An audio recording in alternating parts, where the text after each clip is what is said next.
गया देवी के हुंकार से। मधु और कैटभ जब यह हुंकार उनके कर्ण में पड़ा, उन्हें लगा यह भयानक गर्जना नाद किसका हो रहा है। दूत बताते हैं कि स्वामी वही देवी है जिसके गर्जना नाद से भूमंडल से लेकर के आकाश मंडल कांप उठा हुआ है, और शेर की गर्जना से मानो ऐसा प्रतीत हो रहा है जैसे किसी भयानक बादल फटने की आवाज आई हो। चतुरांगी सेना चल पड़ी माता से युद्ध करने के लिए, यानी शक्ति से युद्ध करने के लिए। ऐसा कोलाहल शुरू हो गया मानो अभी वज्रपात हो जाएगा। चतुरांगी सेना याद शक्ति की तरफ बढ़ती है। याद शक्ति का शेर जो सिंह था अपना गर्दन ऐसे हिला रहा है जैसे उसके सामने जो पड़ेगा उसको फाड़ करके रख देगा। भयानक दृश्य को देख करके चतुरांगी सेना मन में विचार करना शुरू कर दिया कि इस एक नारी के पास इतनी शक्ति कहां से आ गई, जो समस्त भूमंडल, आकाश मंडल, अतल वितल सुतल सबको अपने अधीन रखी हुई है। उसके पास तो शक्ति का अपार संचार है।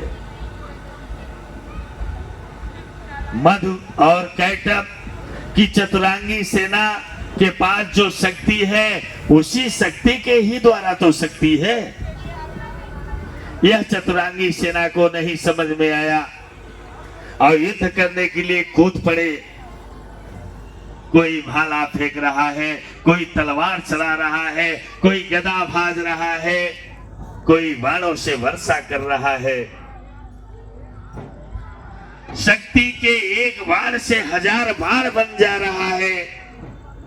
उन भयंकर दुष्टों का जो भी अस्त्र शस्त्र देवी के तरफ आता दिखे, देवी एक बाण से हजारों बाण बना करके उन अस्त्रों शस्त्रों को काट देती थी।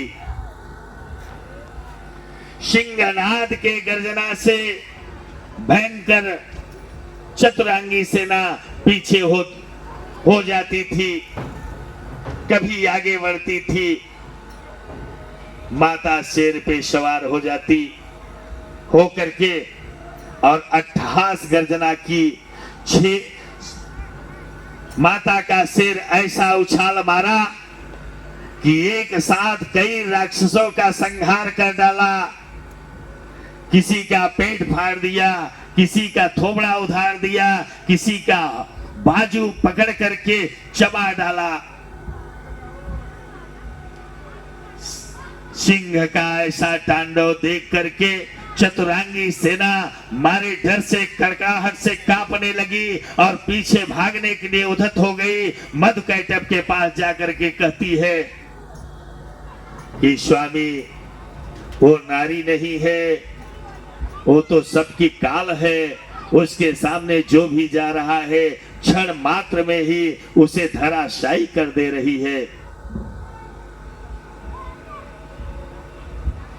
मधु कैटभ सोचने पे विवश हो गए। उन्हें यह नहीं समझ में आया कि एक अबला नारी इतना रुद्र रूप कैसे धारण कर सकती है। हमारे संत सत्पुरुष कहते हैं, गुरुजन श्रेष्ठ कहते हैं, नारी क्या नहीं कर सकती, पर कलिकाल में बहुत दुखद बात हो जाती है। कभी कभी नारियों का अपमान हो जाया करता है। नारी का अपमान कदापि नहीं होना चाहिए। शास्त्र में वर्णित है, पुराणों में कहा गया है कि जिस घर में नारी का निंदा होता है वह घर शमशान के भूमि हो जाता है, शमशान के बराबर हो जाता है। नारी निंदा मत करो, नारी नर की खान और नारी से नर हो तू है ध्रुव प्रहलाद समान।